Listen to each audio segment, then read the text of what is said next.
Smart 24, driving business.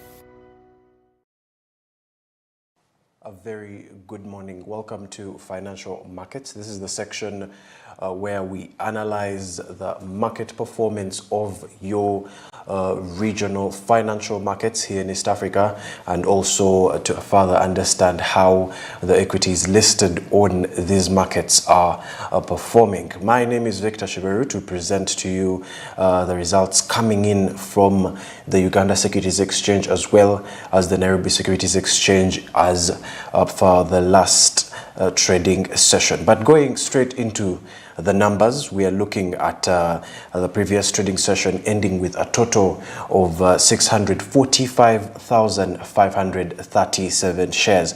Now, all this was corresponding to about 5,228,090 Ugandan shillings. And that was what was traded in the previous trading session alone. But compared to the previous trading session, we are looking at the data showing about 8% improvement in turnover and leaving the current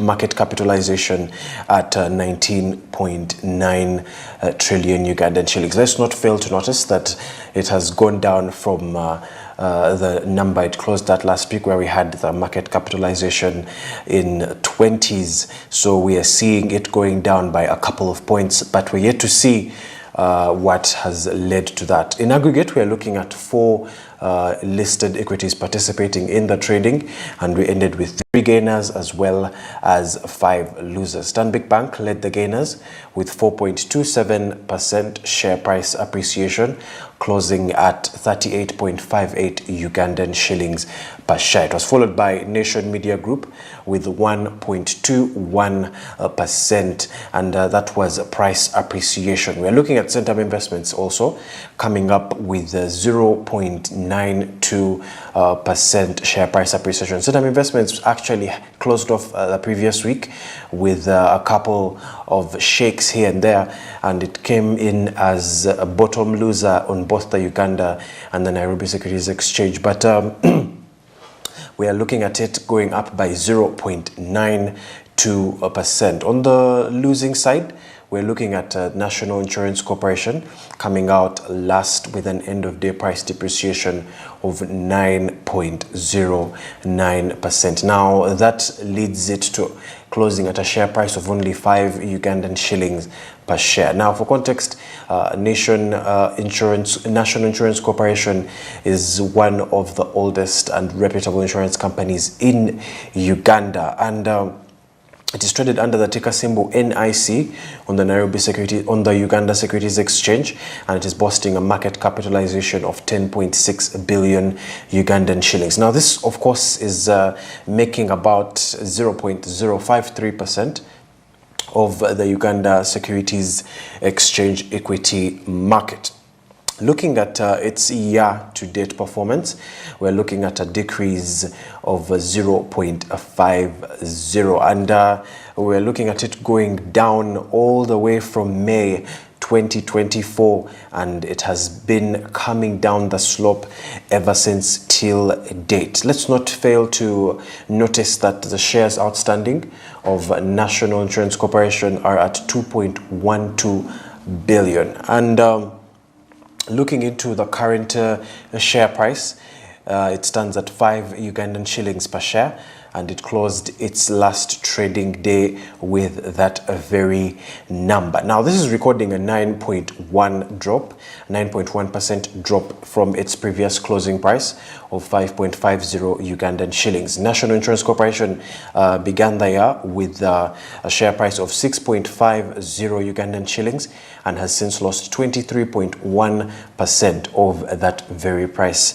valuation. This is ranking it the 17th on the Uganda Securities Exchange in terms of year-to-date performance, and in this case we're looking at shareholders' worries being compounded by the fact that National Insurance Corporation has lost 15% of the stock's value from May 30th to date. Now, National Insurance Corporation is the fourth most traded stock on the Uganda Securities Exchange, and that has been so over the past 3 months. NIC has actually traded a total of 1.02 million shares valued at 5.49 million Ugandan shillings over the period. Now, this brings us to an average of 16,218 traded shares per session, a volume high of 632,300, and we're looking at this particular number being achieved on July 1st of this very same period. We're here to see a lot more coming in from National Insurance Corporation, and more information on their financial performance and reasons for them leading the bottom losers can be found on the company's website. But looking into other bottom losers, we're seeing Jubilee Holdings going down by 4.23%. East African Breweries has also started the week with a rough decline of 1.9%, and KCB Group with a decline of 1.42%. National Insurance Corporation recorded the highest volume of 632,300 traded shares, despite being the bottom loser, and it was followed by MTN Uganda with 11,245, and Airtel Uganda also recorded trading volume of 1,892, as well as DFCU Bank coming in with only 100. Now, looking into the market indices, we're starting with the All Share Index, which soared about 26.44.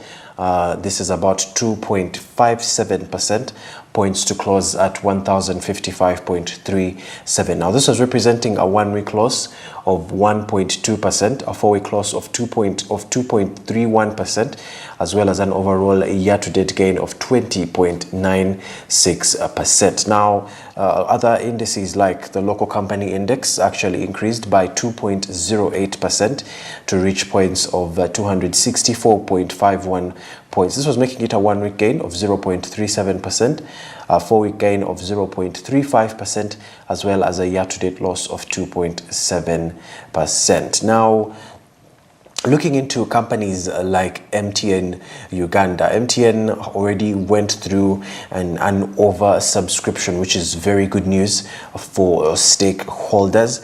Would also want to understand how MTN is performing on other securities exchanges all over Africa, not only in East Africa. Surprisingly, MTN Uganda is not listed on the Nairobi Securities Exchange, but it is listed on a couple of other securities exchanges in Africa. And we're looking at countries like South Africa, we're looking at Ghana and Ivory Coast, Cameroon, to mention but a few. But as we last checked, the shares outstanding are at 22.4 billion and a market capitalization of 3.81 trillion Ugandan shillings. Their current market price is at 170 Ugandan shillings, and it closed the previous trading session with that very number. And it is the third most traded stock on the Uganda Securities Exchange. And we're looking at a trading volume of a total volume of 15.4 million shares valued at about 2.64 billion Ugandan shillings over the period. Looking into other factors like the average, we're looking at 244,682, and that is traded shares alone, leaving a volume high of 6.56 million that was achieved on June 14th of that very same period.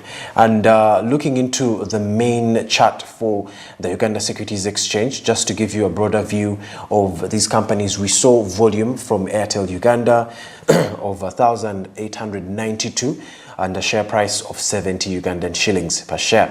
We didn't see any change from that. British American Tobacco also didn't record any change, leaving its share price at 15,000. And Bank of Baroda also at 20 Ugandan shillings per share. Centum Investments went up by 2.29 and leaving its share price at 250 Ugandan shillings per share. DFCU also went up and we saw some trading volume of 100, and their share price was left at 225 Ugandan shillings per share. East African breweries also went down by 78.84, and we're looking at its share price. It is stopping at 4,071.14. Equity Bank went down by 10.03, leaving its share price at 1,222.78.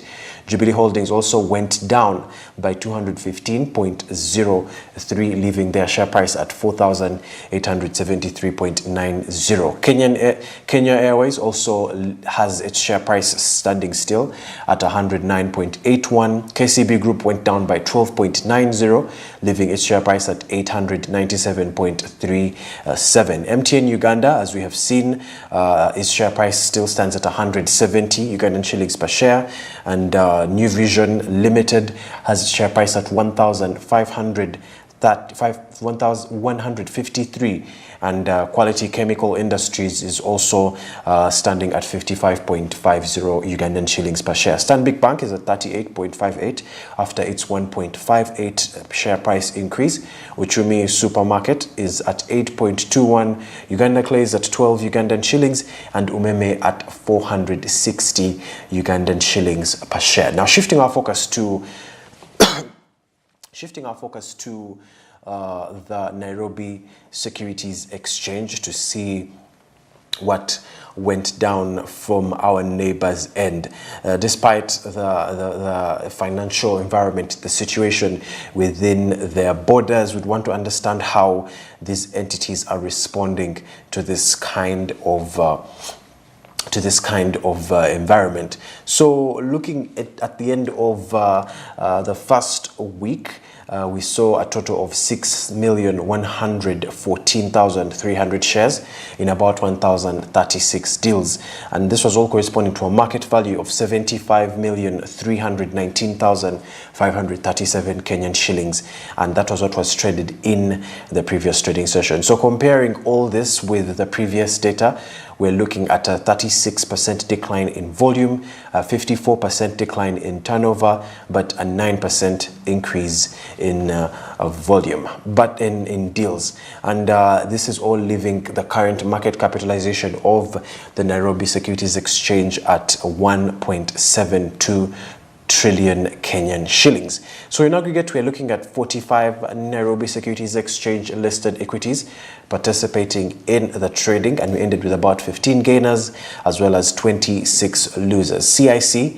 Insurance Group led the gainers with a 5.63% share price and share price appreciation, closing at 2.25 Kenyan shillings per share. Now, CIC hasn't appeared on top of the board of recent, and just for context, CIC actually stands for Cooperative Insurance Company of Kenya. It was established in 1978, and it was formerly known as the Cooperative Insurance Services Limited. So in 1999, the company's name was changed to Cooperative Insurance Company of Kenya, and the company underwrites both life and general classes of insurance. So it is listed on the Nairobi Securities Exchange under the ticker symbol CIC, and more information on their securities identification number can be found on the company's website. We're looking at a market capitalization of 5.88 billion Kenyan shillings, making about 0.343% of the Nairobi Securities Exchange equity market. It is the 22nd most valuable stock on this exchange. Shares outstanding are at 2.62 billion, and market capitalization at 5.88 billion Kenyan shillings. And looking at the most recent trading session, it closed at 2.20 Kenyan shillings per share, and this is recording actually a 5.6% gain over its previous closing price of 2.13 Kenyan shillings per share. And CIC Group is the 13th most traded stock on the NSE over the past 3 months, and has traded a total volume of 7.28 million shares in 2,463 deals, valued at about 16.3 million Kenyan shillings, and that is over the period. This is leaving us with an average of 115,575 traded shares per session, and a volume high of 923,100 was achieved on June 4th, and a low of 6,400 on April 24th for the same period. Let's wait and see how this week trading transpires throughout this week, and see if CIC Insurance Group will be able to maintain its position as a top gainer. It was followed by Uchumi Supermarket, which also hasn't been in this category for a while, and we're looking at a 5.56% increase in share price. And looking at Uchumi, looking at Uchumi Supermarket particularly, we're looking at a Kenyan-based company engaged in retail supermarkets operation, and it distributes bakery, wines, meat, fish, vegetables, as well as kitchen appliances and decoration, among others. So the company operates a network of 15 branches locally. Uchumi Supermarkets Limited subsidiaries include wholly owned Uchumi Supermarkets Uganda Limited and Kasarani Mall Limited. Now, also forget Uchumi does not operate in Uganda anymore, and it left the country quite a while ago, but it still operates within the boundaries of Kenya. So Uchumi Supermarket is listed on the Nairobi Securities Exchange under the ticker symbol UCHM, and more information on their international securities identification number can be found on their website. In terms of digits, we're looking at a market capitalization of 69.3 million Kenyan shillings. This is bringing us to about 0.004% of the Nairobi Securities Exchange equity market. Now, looking at the shares outstanding, we're looking at 365 million and market capitalization of 69.3 million Kenyan shillings. According to the previous trading session, Uchumi closed with 0.9 Kenyan shillings per share, and it is recording a 5.6% gain over its previous closing price of 0.18 Kenyan shillings per share. Uchumi began the year with a share price of 0.17 Kenyan shillings and has since gained 11.8% on that price valuation. This is ranking it 20th on the Nairobi Securities Exchange in terms of year-to-date performance. So investors should, in this case, take caution of Uchumi's recent poor performance, having lost 14% of its value in the past 4 weeks alone. But Uchumi is actually the 28th most traded stock on the NSE and has been so over the past 3 months, and has traded a total volume of 1.56 million shares in about 740 deals, valued at 304,345 Kenyan shillings over the period. This is leaving us with an average of 24,768 traded shares, as well as a volume high of 209,700 that was achieved on June 18th and a low of 600 on May 6th for the same period. Other bottom losers included other bottom losers coming right after Uchumi. We saw Sanlam Kenya, and Sanlam Kenya is within the top gainers, and it went up by 4.38% in terms of share price. Bamburi Cement also went up by 3.95%, and shifting our focus onto the losing side, Olympia Capital Holdings came out last with an end-of-day price depreciation of 9.4% and closing at 2.70 Kenyan shillings per share. It was followed by Total Kenya that went down by 8.84%. East African Portland Cement also went down by 8.82%. Flame Tree Group Holdings also went down by 7.81%, and Flame Tree Group actually closed last week in the top gainer. So let's see how this week goes for Flame Tree Group as well.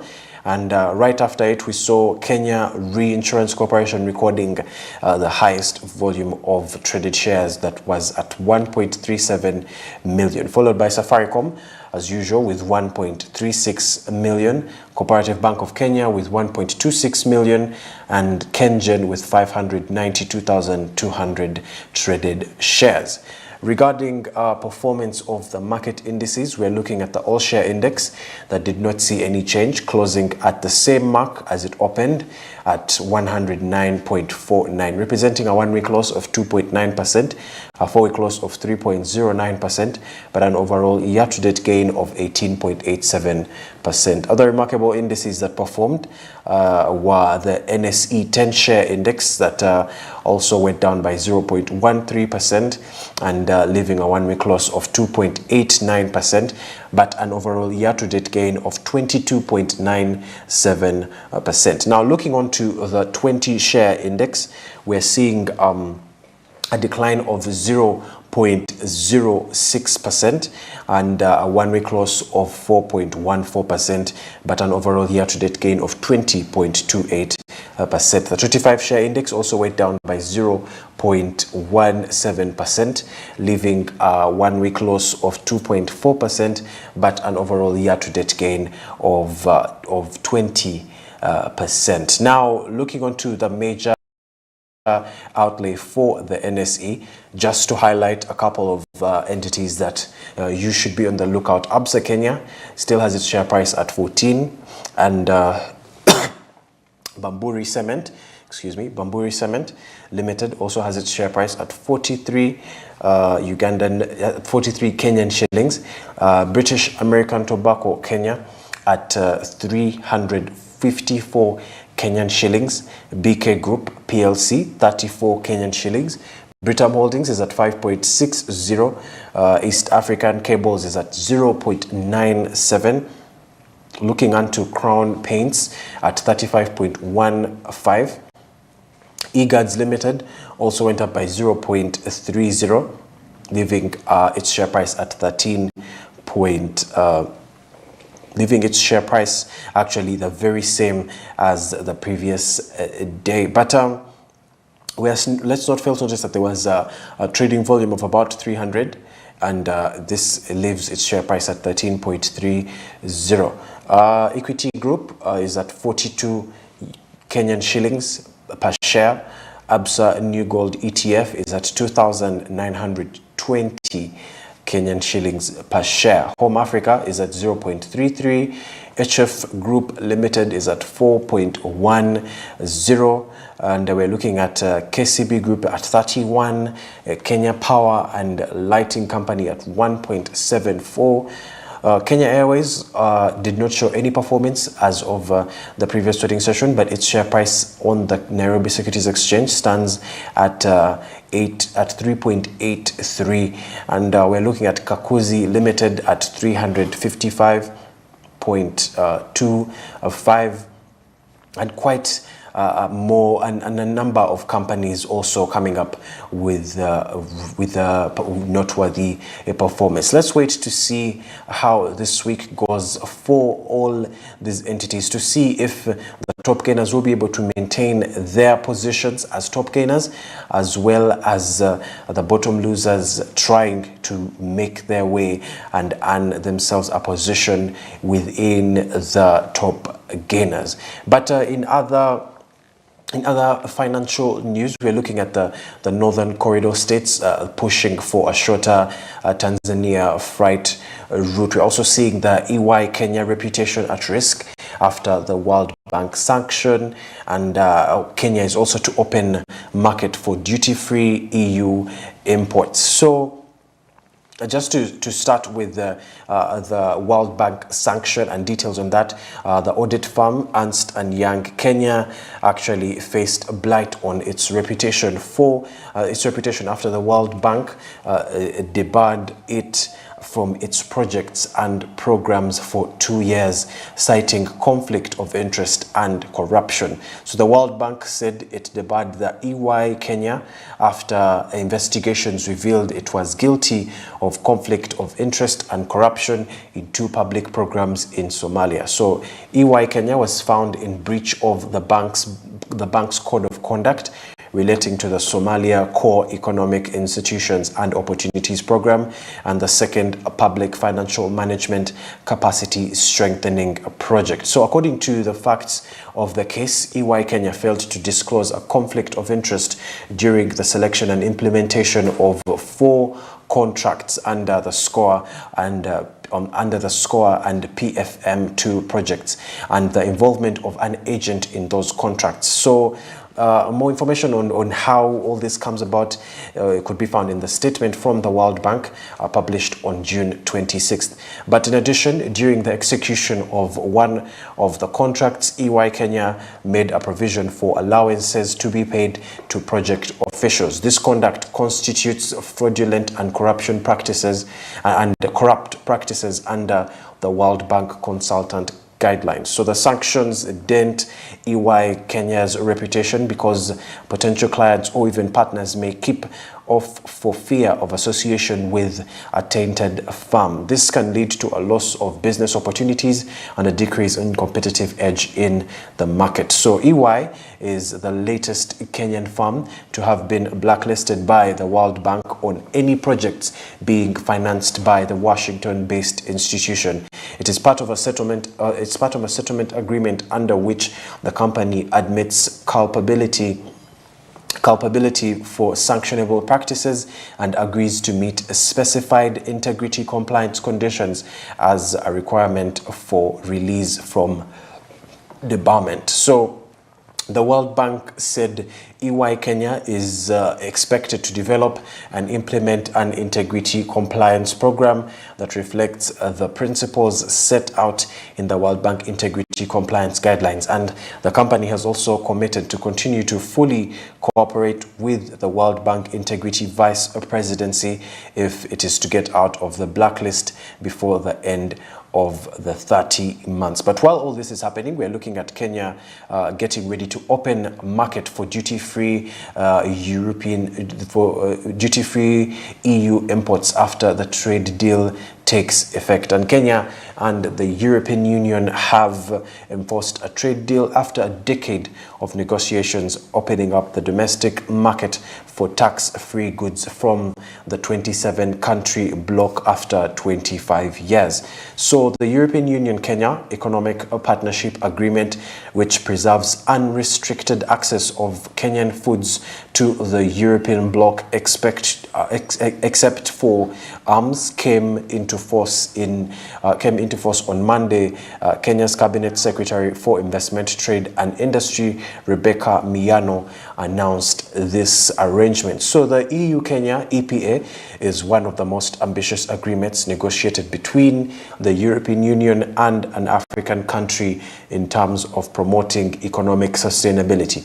It can serve as a template of other African countries, particularly those in East Africa, to adapt, and that was according to a statement made by Ms. Miano. So the agreement includes trade, economic and development cooperation, and a chapter on trade and sustainable development, which covers provisions on labor issues and gender equality. We're looking at forestry and environment, and the fight against climate change. So the pact and the trade agreement between the EU bloc and the country ensures Kenya's largely agricultural produce such as vegetables, cut flowers, fruits, tea and coffee continue to enter the bloc duty and quota free. Nairobi, on the other hand, has committed to gradually lower duty on imports from Europe within 25 years, after which trade will be liberalized. So this means no duty will apply for goods from Europe, such as machinery, as well as mineral and chemical products, while investments from EU will also be incentivized. So we're looking at the EPA deal, however, like we mentioned, has a protectionist clause which bars the EU from applying blanket subsidies to agricultural exports to Kenya in the absence of a deepened policy dialogue with Nairobi.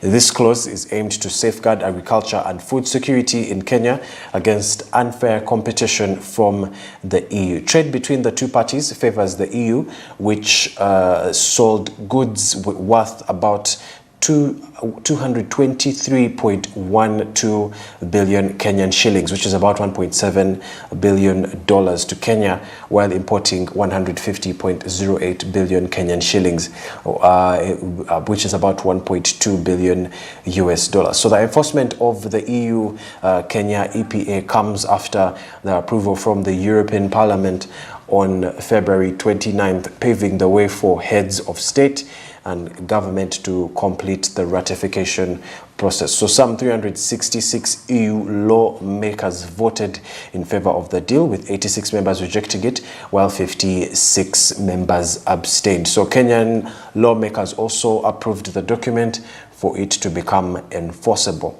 And the document is largely a modification of the text in the stalled EU East African Community Pact, which was first agreed in October 2014, subject to approval of respective parliaments, and the major change in the inclusion of clauses around climate change. The implementation of the EU and the East African Community Treaty, which Kenya endorsed in 2016, had stalled after the other East African countries rejected it. Rwanda signed but did not ratify, while Tanzania and Uganda refused to approve the pact for various economic and political interests, including the fear of European goods flooding the market. Unlike Kenya, which is the lower middle income country, the other East African countries are actually shielded from higher tariffs on imports under everything but arms. So a trade arrangement for least development countries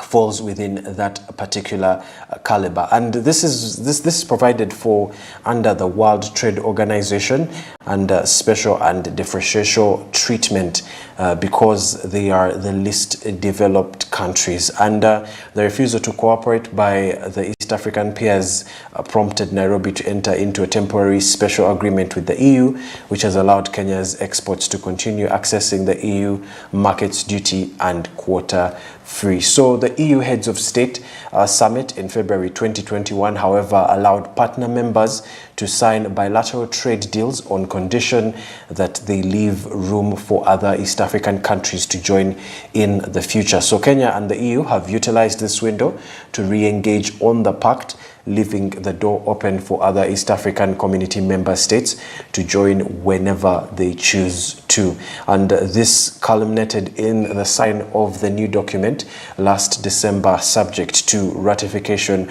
of respective parliaments. So that has been all from the financial news as of today. We're yet to see a lot more going on as the day goes by, and also by the end of the week we're yet to see more companies coming up on top and performing more than others, while others dropping due to various conditions. But we'll be here to provide every little bit of information concerning financial markets within East Africa and the performance of these various equities listed on these financial markets. I have been your host, Victor Chiveru, and we'll meet in our next Market Watch section.